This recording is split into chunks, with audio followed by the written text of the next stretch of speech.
दोस्तों नमस्कार। मैं मानिक राजविनकर आपका फिर से एक बार स्वागत करता हूँ। दोस्तों, सफल होने का कारण तो बहुत सारे लोग बताते हैं। बहुत सारे लोग बताएंगे कि आपने ऐसा करना है, आपने ऐसा करना है, आपको ऐसा। लेकिन असफल होने का कारण आज मैं बताने जा रहा हूँ। दोस्तों, सफलता और असफलता के बीच अगर कोई कड़ी है, वो है आपका प्लेटफॉर्म।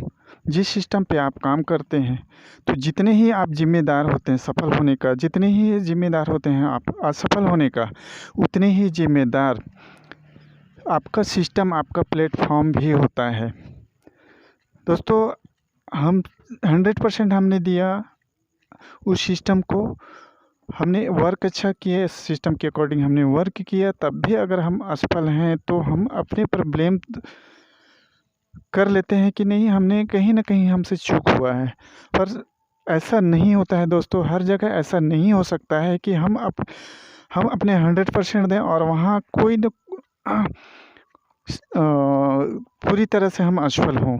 दोस्तों, जब हम कोई भी वर्क स्टार्ट करते हैं, खासकर हम एलएमएम सिस्टम में काम करते हैं, तो हम 50 कंपनी को पहले हम सर्च करते हैं कि हम किस में ईज़िली काम कर पाएंगे, उसके सिस्टम में कंडीशन कम हो, हमारा प्रोडक्ट अच्छे हो, प्रॉफिटेबल इनकम हो, और वगैरह वगैरह बहुत सारी चीज़ हम देखते हैं। इसके साथ साथ हम अपने लीडर्स को, एमडी को, सबको ही वॉच करता है कि वो उसकी थिंकिंग क्या है, जिसको हम बोलते हैं लीडर की प्रोफाइल, कंपनी की प्रोफाइल, उसकी इंटेंशन क्या है, आने वाले दिन में इसके क्या होंगे। बहुत सारी चीज़ों को देखते हैं और हम उसी को देखकर काम को स्टार्ट करते हैं। जो एक स्टार्टअप में हमको जो कंडीशन होता है, उसी को हम देखकर काम करते हैं, और बाद में अपना 100% देने के बाद 2 साल, 4 साल, 5 साल के बाद और हम सफल नहीं हो पाते हैं, तो हम ये मान लेते हैं कि नहीं, हमें ही कुछ कमी है। लेकिन मैं बताना चाहूँगा दोस्तों कि जो मेरा सेल्फ एक्सपीरियंस है, जितना हम जिम्मेदार हैं उतना ही हमारा सिस्टम भी जिम्मेदार होता है किसी भी व्यक्ति का सफल और असफल होने का कारण। दोस्तों, आइए हम एक सिस्टम के एग्जाम्पल के माध्यम से इसको जानने का प्रयास करते हैं। जैसे आपने कोई भी सिस्टम पे स्टार्ट किया, बहुत ही मामूली सी कंडीशन होते हैं उस समय, क्योंकि कंपनी स्टार्टअप होता है, कंडीशन नहीं रहता, क्योंकि उसको कम्युनिटी का ज़रूरत है। जैसे ही आप स्टार्ट करते हैं, लोग आना चालू कर देते हैं, और जैसे ही आपका थोड़ा सा 2 कदम आपका काम बढ़ता है, तभी जाके कंपनी कोई कंडीशन चालू कर देती है। दोस्तों, बहुत इम्पोर्टेंट चीज़ मैं बताने जा रहा हूँ। कंपनी कोई नया कंडीशन चालू कर देती है। एग्जांपल के लिए, जब हम स्टार्टअप करते हैं तो सिस्टम बोलते हैं कि आप जितने भी एक दिन में अर्निंग करते हैं, चाहे वो 100 रुपये हो, 50 रुपये है, 200, 500, 1000, 2000, जो भी आपकी अर्निंग होगी, आप विदिन सेकेंड आप विड्रॉल कर सकते हैं। यदि आपके अकाउंट वॉलेट पे 50 रुपये भी बना हुआ है, 100 रुपये भी बना हुआ है, तो आप उसी समय विड्रॉल कर सकते हैं। लेकिन यही कम्युनिटी जब बिल्ड होता है, बड़ा हो जाता है, आपका वर्क आप साल 6 महीने समय दे लेते हैं, इसके बाद वो कंडीशन लागू हो जाता है कि नहीं, अगर आप के वॉलेट में 400 रुपये है, तभी जाके आप विड्रॉल कर पाएंगे, या 400 है या 500 रुपये है, तभी जाके आप विड्रॉल कर पाएंगे। तो ऐसी स्थिति में दोस्तों, जो बहुत सारे ऐसे हमारे साथ कम्युनिटी में लोग आते हैं जो सिर्फ कंपनी को वॉच करते हैं, वास्तव में कंपनी पैसा देती है कि नहीं देती है। बहुत सारे अभी हमारे सोसाइटी में एक कहावत बना हुआ है कि कंपनी सिर्फ लूटने आती है, कभी किसी को पैसा आज तक मिला ही नहीं, क्योंकि हम ऐसे लोगों को देखे नहीं हैं। तो ऐसे सिस्टम पे बहुत सारे वॉच के लिए आते हैं। जब ऐसा कंडीशन लागू हो जाता है, तब जाके उस सारे के सारे जितने भी कम्युनिटी के मेंबर होते हैं, जो वॉचर होते हैं, वो कंपनी को छोड़ के चले जाते हैं। दोस्तों, ऐसी स्थिति पे कंपनी का तो कुछ जाता नहीं है, लेकिन जब हम मेहनत किए हुए होते हैं, 100-200 लोगों को इस जगह पे सिस्टम पे लाए रहते हैं, लेकिन उस एकाएक कंडीशन को देखते ही वो नदारद हो जाते हैं। तो इससे सीनियर का बड़ा नुकसान होता है, क्योंकि किसी भी व्यक्ति को लाने के लिए बहुत सारा मेहनत करता है, 1-2 करता है, पेट्रोलिंग होती है, समय देता है, तब जाके कोई कम्युनिटी में एक कम्युनिटी जनरेट हो पाता है। तो ऐसी स्थिति में सीनियर फिर से बैकफुट में आ जाता है और जैसे तैसे कुछ लोगों के साथ फिर से अपना काम को जारी करता है। फिर साल 6 महीना होता है और उसको धीरे धीरे वो अपने लक्ष्य की ओर जाता है, क्योंकि हार्ड वर्क करके एक सिस्टम में जो अमूमन जो भी डायरेक्ट सेलिंग है एलएमएल सिस्टम में है, उसमें एक रिवार्ड, पेट्रोलिंग इस टाइप का अनाउंसमेंट होता है। जब जैसे ही व्यक्ति उस जगह पे पहुंचता है, एलिजिबल के लिए होता है car fund, house fund, royalty का एक बहुत बड़ा फेस किया जाता है कि आप अगर इस जगह पे पहुंच जाते हैं तो आपको लाइफ टाइम रॉयल्टी मिलेगा, आपको कार फंड मिलेगा, आपको हाउस फंड मिलेगा। ऐसे करके बहुत सारी चीज़ें दिखाई जाती है। जैसे ही आप उस जगह पे पहुंचते हैं, एक बड़ा सेमिनार करते हैं ताकि आपके साथ साथ लोगों को और भी मोटिवेट हों कि मेरे को भी एक रेगुलर पैसिव इनकम आना चालू हो जाएगा, रॉयल्टी के रूप में, कार फंड के रूप में, हाउस फंड के रूप में।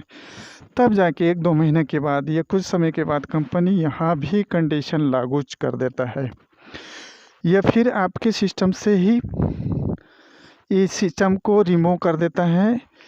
जो एलिजिबल के रास्ते होंगे, वो सिस्टम होंगे, उसको चेंज कर देगा। तो यहाँ से बहुत सारे लोग, क्या होता है कि जितने हम मेहनत करे रहते हैं, जो व्यक्ति इसके आसपास भी होता है तो वो काम छोड़कर कहीं दूसरी जगह चला जाता है। तो इस परिस्थिति में दोस्तों, जिस सीनियर के साथ ऐसा होता है उसकी बहुत बड़ी क्षति होती है, क्योंकि जो व्यक्ति छोड़ के जाता है, सबसे पहले वो व्यक्ति छोड़ के जाता है जो इस एलिजिबिलिटी के करीब होता है, कार फंड, हाउस फंड या रॉयल्टी के करीब होता है, तो उसको सबसे बड़ा झटका लगता है और वो काम छोड़ के चला जाता है। फिर सीनियर वहीं से फिर से वो 4 कदम बैकअप में आ जाता है। जैसे तैसे फिर सिस्टम को पकड़ के चलना है, क्योंकि उसको काम तो करना ही है। फिर से हार नहीं माने और फिर चालू कर देता है अपना काम को। इसके बाद जैसे ही सिस्टम कुछ दिन रनिंग करता है तो क्या करता है व्यक्ति, अच्छे से अपने सिस्टम को रनिंग करता है, एक बड़ा टीम हो जाता है, बड़ी कम्युनिटी बन जाते हैं। तब कंपनी क्या करता है कि आने वाले दिनों के लिए एक फ्यूचर प्लान तैयार करता है, जिसमें दिखाता है कि लोग आपको करोड़पति कैसे बनाएं। ये एक ग्रुप प्रोजेक्ट चालू करता है, जिसमें लोगों को मोटिवेट किया जाता है, लोगों को जूम के माध्यम से ट्रेंड किया जाता है, एक माइंड वॉश किया जाता है और उसमें वर्क करने के लिए एक इमोशनली प्रेरित किया जाता है। दोस्तों, होता क्या है कि जैसे ही आप काम स्टार्ट कर लेते हैं, क्योंकि वो अपने ही सिस्टम के ग्रुप प्रोजेक्ट होते हैं तो आपको करने ही है। जब ऐसे स्थिति पे आप काम करते हैं तो 2 महीना 3 महीना के बाद जैसे ही आपका मैच्योरिटी का टाइम आता है, रिफंड का टाइम आता है, उस समय कंपनी का सिस्टम बदल जाता है। ऐसे करके 2-4 महीने में ही 3 बार 4 बार सिस्टम बदलते रहता है, प्लान उसके बदल जाते हैं। ऐसे में बहुत सारे वर्कर इस सिस्टम से आउट हो जाते हैं, क्योंकि यहाँ पास एक पैथ होता है, जो विश्वास होता है, वो यहाँ ट्रस्टेबल नहीं हो पाता है। लोग भरोसा नहीं कर पाते हैं, ना तो सीनियर पे भरोसा करता है, ना कंपनी पे भरोसा करता है। जब रिफंड की बारी आती है तो बहुत सारे बात बताया जाता है। जब ओपनिंग होता है इस सिस्टम का तो बड़े से सेमिनार में मैनेजमेंट की तरफ से या फिर लीडर की तरफ से बड़े बड़े वादे किए जाते हैं, डबल टिबल क्या 10 गुना देने तक का भी बात कही जाती है। लेकिन इस टाइप का एक भ्रम बनाया जाता है और बाद में वही चीज़ जब समय आता है रिफंडिंग का तो जाके चेंज हो जाता है। तो ऐसी स्थिति में ना जूनियर कभी भी अपने सीनियर पे भरोसा नहीं करता है, ना ही मैनेजमेंट पे करता है। तो नतीजा ये होता है दोस्तों कि यहाँ पास जितने भी हम मेहनत किए रहते हैं, वर्क किए रहते हैं, वो हमारा कम्युनिटी ख़त्म हो जाता है। अब इस तरह एक सीनियर है, क्योंकि रिस्पॉन्सिबल तो उसी के है जूनियरों का, तो जूनियर की तरफ से भी प्रेशर होता है और कंपनी की तरफ से प्रेशर होता है, तो बहुत सारे प्रॉब्लम आते हैं सीनियर के साथ। अब इसको भी अगर हम मेंटेन करते हुए, लोगों का समस्या को सुलझाते हुए कुछ आगे और बढ़ते हैं, क्योंकि हम अभी भी ट्रस्टेबल हैं अपने सिस्टम पे, अपने मैनेजमेंट पे, तो हम कुछ दिनों तक और भी संघर्ष करते हैं। फिर यहाँ पास एक नया सिस्टम आ जाता है, क्योंकि जैसे ही हमने प्रोडक्ट का, जब ये हमारा जो कॉइन, ये करोड़पति बनाने का जो सपना जब टूटता है, तो हम फिर से उसी प्रोडक्ट वाले सिस्टम पे चले जाते हैं और वहाँ अच्छा वर्क होने लगता है। जैसे ही आप वहाँ एक अच्छा सा अपने काम को इंक्रीज कर पाते हैं, तभी जाके एक नया मैनेजमेंट की तरफ से एक बेहतरीन, कह सकता हूँ कि एक कंडीशन डाला जाता है। बेहतरीन इसलिए दोस्तों कि एक हास्यप्रद है इसलिए। और इस सिस्टम पे होता क्या है कि दुनिया ऑनलाइन की तरफ भाग रही है और हमारा सिस्टम बोलता है ऑफलाइन की तरफ। कहने का मतलब ये है दोस्तों कि जब आज की डेट में हर चीज़ ऑनलाइन किया जा रहा है, लेकिन हमारे सिस्टम पे जब यही सिस्टम में बोल दिया जाए कि आपकी केवाईसी या आपके फॉर्म हमको ऑफलाइन हो, उस व्यक्ति को पेमेंट मिलेगा जिसकी ऑफलाइन केवाईसी हो चुका होगा। दोस्तों ये 2-3 महीने का खेल होता है ताकि कंपनी को पेमेंट ना देना पड़े। इसके लिए एक कहना चाहिए, एक फ़िल्टर लगाया जाता है, कंडीशन लगाया दिया जाता है कि जब तक लोगों का केवाईसी नहीं हो पाएगा ऑफलाइन, तब तक आपको पेमेंट नहीं दिया जाएगा। तो इस प्रकार ये 2-3 महीने के बाद फिर से ये भूल जाता है, एक मैनेजमेंट भूल जाता है। इसके बाद फिर एक नया सिस्टम आता है, कंडीशन आता है कि आपको रैंक बाय रैंक आपको रीपरचेस करना पड़ेगा। यदि आप रीपरचेस नहीं करते हैं तो आपका जो पेमेंट है वो नहीं दिया जाएगा। बहुत सारे हमारे लीडर्स हैं जिनकी रॉयल्टी आती थी, वो रॉयल्टी को भी बंद कर दिया जाता है। तो ऐसा करके बहुत सारे 1-2 महीने देने के बाद भी बंद कर दिया जाता है। इस स्थिति में आदमी, टीम तो छोड़िए, खुद भी निगलेक्ट हो जाता है। और मैं ये बताने का प्रयास कर रहा हूँ कि अगर हम असफल हैं तो कहीं ना कहीं हम ही जिम्मेदार नहीं हैं, उसका प्लेटफॉर्म भी जिम्मेदार हो सकता है। दोस्तों अमूमन सभी कंपनियों में जनरेशन प्लान जितने भी होते हैं उसमें रीपरचेस अनिवार्य ही है। लेकिन अब ज़रा सोचिए, जिस समय आपने ज्वाइनिंग किया हुआ था, जिस समय आपने स्टार्टअप किया था, तो आपने क्या देख के स्टार्टअप किया था? क्योंकि यहाँ कंडीशन नहीं है, कंडीशन है भी तो एक मामूली सा है, लेकिन आते आते आपके 3-4 साल लगने के बाद आपको कंडीशन में इतना बांध दिया जाता है कि आप ना तो पीछे जा सकते हैं और ना ही आगे जा सकते हैं। तो इस टाइप का होता है। इनकम में भी चेंज होने लगता है। जो चीज़ इनकम हो जाता है तो उस परिस्थिति में हमारे जूनियर्स, हमारे सीनियर्स, हमारे लीडर्स इस सिस्टम से बाहर हो जाते हैं। फिर आता है एक जब सिस्टम बंद हो जाता है, इसके बाद फिर नया एक प्रोजेक्ट चालू होता है। प्रोजेक्ट में आप एक बड़ा सा रिवार्ड हो जाता है, जिसको देख के हम स्टार्टअप काम कर लेते हैं, स्टार्ट करते हैं। इसके बाद भी 2 महीने 3 महीने के बाद वहाँ भी प्लान चेंजेस होना चालू हो जाता है। वहाँ भी प्लान चेंज होता है और तब जाके एक मैं बोलूँगा बहुत ही बेहतरीन ढंग से इस नया प्रोजेक्ट का स्टार्टअप होता है।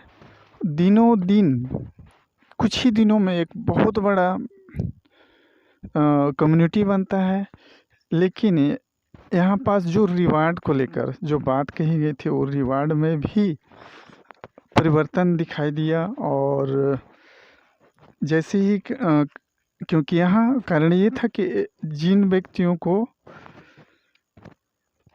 नॉन वर्कर ज़्यादा हो गए थे और वर्कर कम होते हैं, उस स्थिति पे जो रिवार्ड है, क्योंकि वो ग्लोबली बिजनेस का टर्नओवर के ऊपर होता है, तो यहाँ पास जाहिर सी बात है, अगर बांटना ज़्यादा हुआ और आवक कम हुआ तो जाहिर सी बात है कम ही मिलेगा। तो धीरे धीरे करके सिस्टम भी बंद हो जाता है।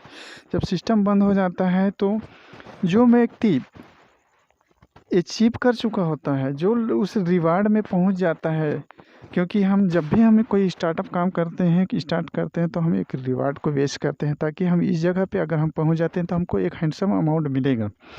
उस जगह पे पहुंचते हैं तो यहाँ भी प्रोजेक्ट अगर धोखा दे जाए, बंद हो जाए, तो आदमी का जो एबिलिटी है वर्क करने का वो समाप्त हो जाता है दोस्तों। इसी तरह कुछ दिन के बाद और भी बहुत सारे ऐसे ही क्रिटिकल प्रेशर या फिर बहुत सारी चीज़ें आती हैं जिसके कारण लोग उस सिस्टम से आउट हो जाते हैं। तो अब इस सिस्टम का जो कारण बताया, आप महसूस कर सकते हैं दोस्तों, क्या खुद व्यक्ति जिम्मेदार है या सिस्टम जिम्मेदार है? तो ये हम देख पा रहे हैं कि व्यक्ति अगर स्वयं जिम्मेदार होता तो साल 6 महीने के बाद वो किनारे हो जाता, लेकिन अगर कोई लंबे समय से अगर इस सिस्टम में बना हुआ है तो व्यक्ति सक्षम है, सही है, पर उसको सिस्टम ने आगे बढ़ने नहीं दिया। यदि उसके कम्युनिटी में 3 से 4 हज़ार 5 हज़ार लोग काम कर रहे हैं, ज्वाइनिंग है, टीम कम्युनिटी बिल्ड हुआ है, यदि उसके साथ बोला जाता है कि 10% 100 का आपने कम्युनिटी बनाया, उसमें से 10 लोग ही वर्क करेंगे। लेकिन दोस्तों जिसके पास 4 हज़ार 5 हज़ार की टीम है, 10 हज़ार की टीम है, 7 हज़ार है, 8 हज़ार की टीम है, उस व्यक्ति के पास अगर 10 की रेशियो भी करते हैं, अगर वो 5 हज़ार की टीम है तो 500 लोग तो होने चाहिए। लेकिन ऐसा स्थिति आ जाता है कि 500 लोग तो दूर, 50 लोग भी उसके साथ उसकी कम्युनिटी पे नहीं हैं। तो इसमें दोष किसका है? उस व्यक्ति का है या सिस्टम की दोष है?